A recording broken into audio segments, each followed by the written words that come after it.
Kenalin dulu, namaku Anissa, usia 34 tahun, anak satu, dan suamiku Mas Andre, profesi sebagai pelaut.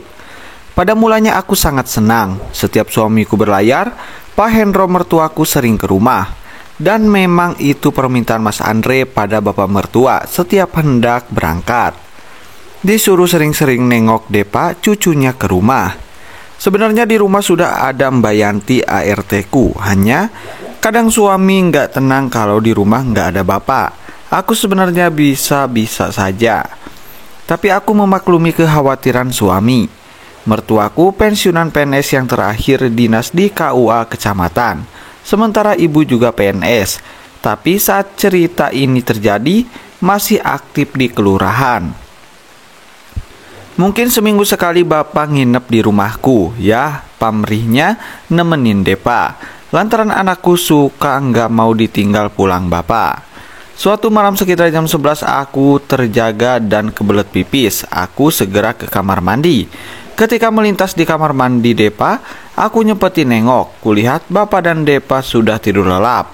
Aku tutup pintu lagi dan melanjutkan menuju kamar mandi. Seberes pipis aku kembali masuk kamar dan mengunci pintu serta berangkat tidur lagi.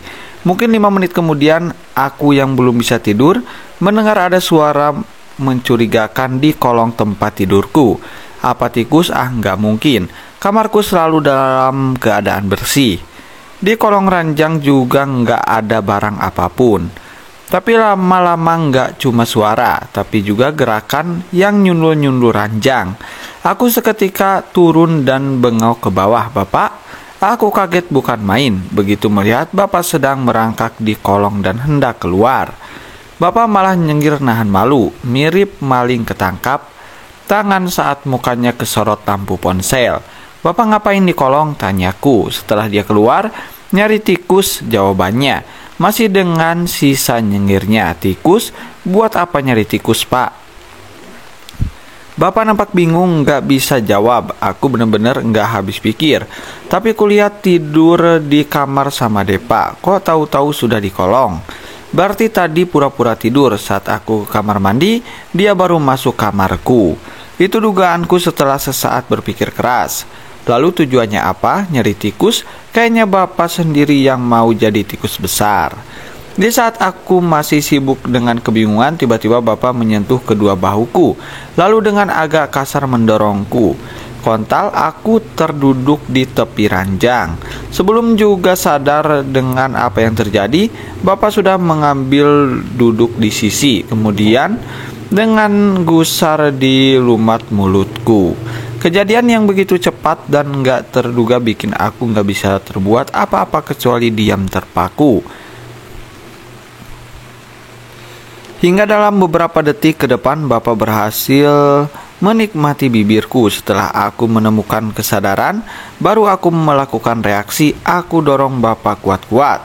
Tapi hasilnya gak sesuai yang kuduga. Ternyata tipi tubuh bapak berat sekali. Doronganku gak ngepek. Dia masih tetap duduk di posisi semula.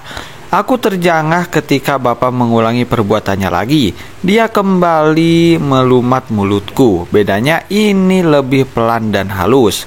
Dan anehnya sekalipun kedua tanganku mendorongnya, namun wajahku biarkan merapat di mukanya. Alhasil, bapak bebas melakukan aksinya, Pak.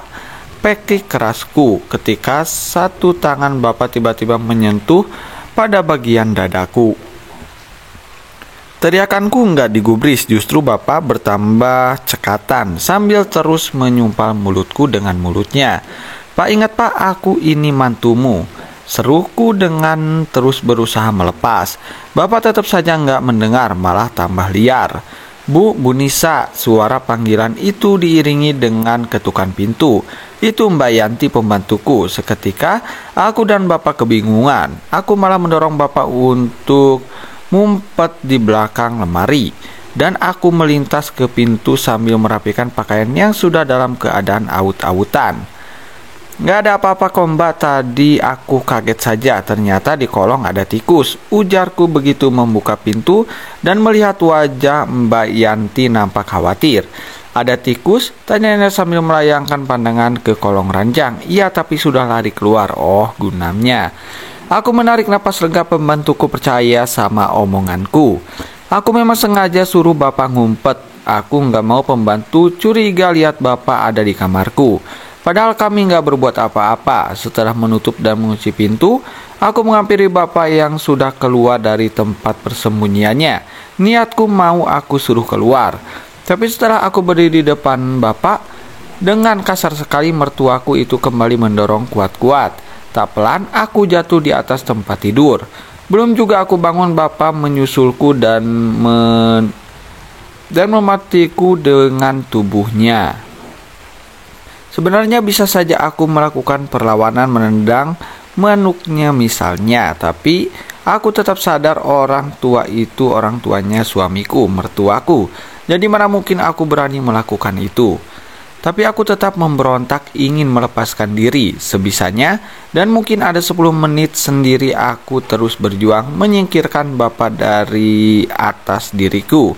Aku sampai gak peduli keadaan kasur yang berantakan, tapi bapak lebih kuat dan makin kalap sampai separuh diri pakaian sudah tinggal.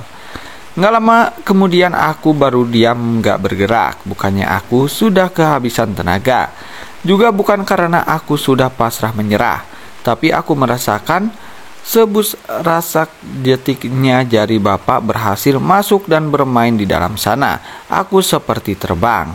Bapak yang tahu aku sudah jinak langsung meluncur. Sisa kain yang masih menutup diriku. Aku tetap diam dan memang sudah menunggu permainan bapak selanjutnya. Jujur aku terkesan pasti ini karena keadaan. Sudah 2 bulan suami berlayar belum pulang. Dan gak pernah terpikirkan justru Pak Hendro, bapak mertuaku, yang mampu membasahi ladangku di saat dilanda kekeringan. Bukan karena aku bisa basah lagi, tapi cara mertuaku berigrasi yang sangat berkesan. Sangat beda dengan suamiku. Memang tua tapi punya metode mencangkup yang suamiku nggak tahu. Unik tapi maupun bikin aku banjir berulang kali. Dan metode itulah yang bikin aku nggak bisa nolak ketika bapak mengajaknya lagi. Aku bahkan seperti sudah jatuh hati sama mertuaku itu.